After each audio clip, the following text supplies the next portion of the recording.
Week 9 of the fantasy baseball season, and this week here's a few pitchers I would look to drop. The first guy's Madison Bumgarner of the Arizona Diamondbacks. So it's been a weird season so far here for Bumgarner. The first 3 or 4 weeks he was off to a horrible start. Then in the middle weeks from like week 5 to 8 he was on a good run.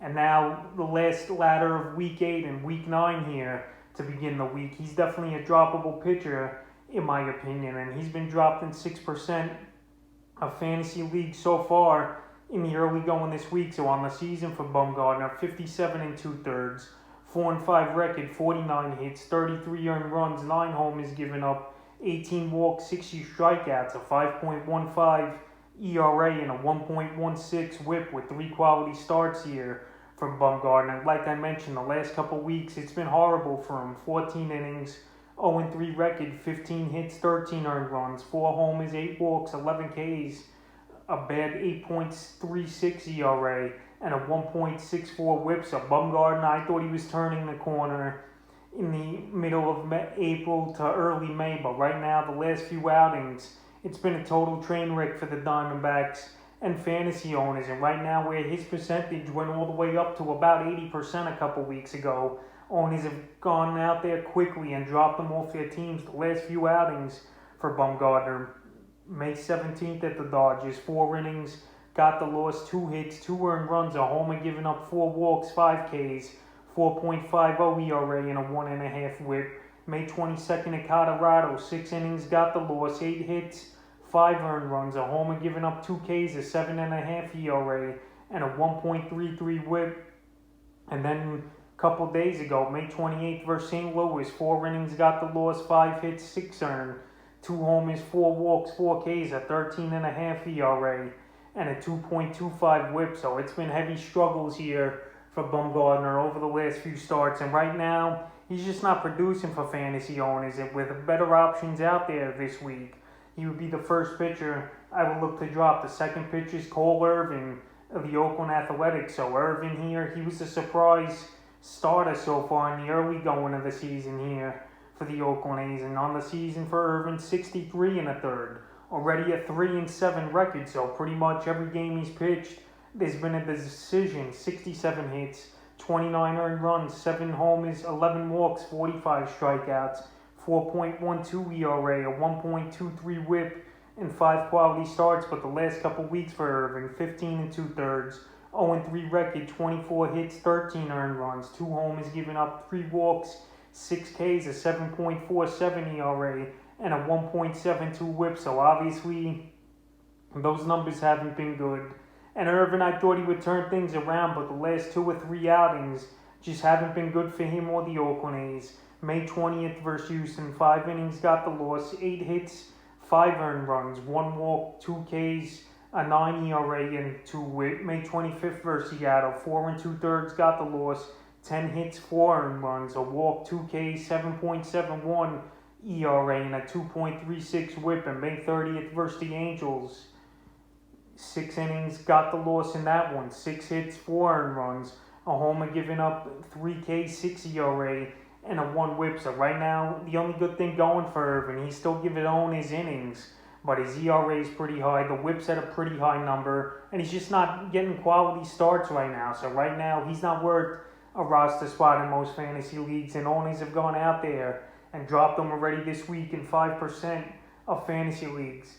I've looked to drop this week's Austin Gumber of the Colorado Rockies. So Gumber, he's been up and down this season so far, and I keep repeating this. He was the big piece in the Nolan Arenado deal in the offseason, coming from the St. Louis Cardinals to the Rockies. And so far this year, 57 and a third inning, 3-5 record, 46 hits, 29 earned runs, 9 homers given up, 23 walks, 60 Ks, a 4.55 ERA, and a 1.20 WHIP with 6 quality starts here for Gumber. In the last couple weeks, 18 innings, 1-1 record, 14 hits, 5 earned runs, 4 homers, 2 walks, 20 strikeouts, a 2.5 ERA, 0.89 WHIP, and 2 quality starts. So Gumber, he's still gone out there and pitched a couple decent games, including one versus a New York Met lineup that has a lot of minor leaguers in it right now with the 16 guys on the injured list. So Gumber, the last 2 outings, May 24th at the Mets. 8 innings, got the win, 4 hits, 2 earned runs, 2 homers, 8 Ks,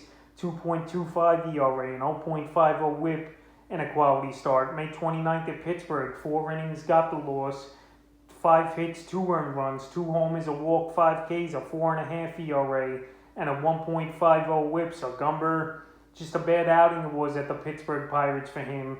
And fantasy owners, they haven't wasted any time so far this week. And they've dropped him in 11% of fantasy leagues. And right now, he's just a guy that's been up and down so far this season. And right now, in 10-team leagues or less, I would definitely drop him. 12-team leagues or deeper, maybe you hold on to him.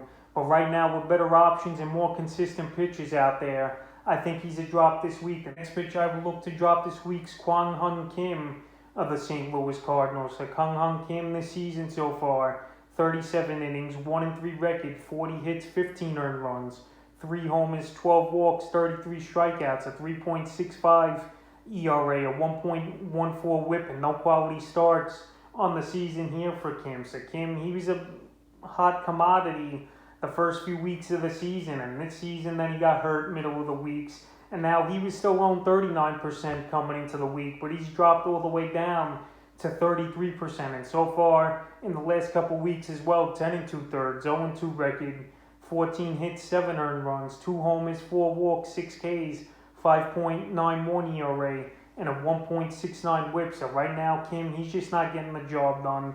He's going deepest into games almost through 6 innings, but he's just not getting the job done right now. And he's a player that really shouldn't be owned in much fantasy leagues, and definitely a drop candidate this week. The last few outings for Kim: May 16th at San Diego, 3 1/3, got the loss, 2 hits, 1 earned run, 3 walks, 3 Ks, 2.70 ERA, a 1.5 whip. May 24th at the White Sox, 5 2/3, got the loss in that one, 5 hits, 3 earned runs, a homer, 3 walks, 5 Ks, a 4.76 ERA, and a 1.41 whip.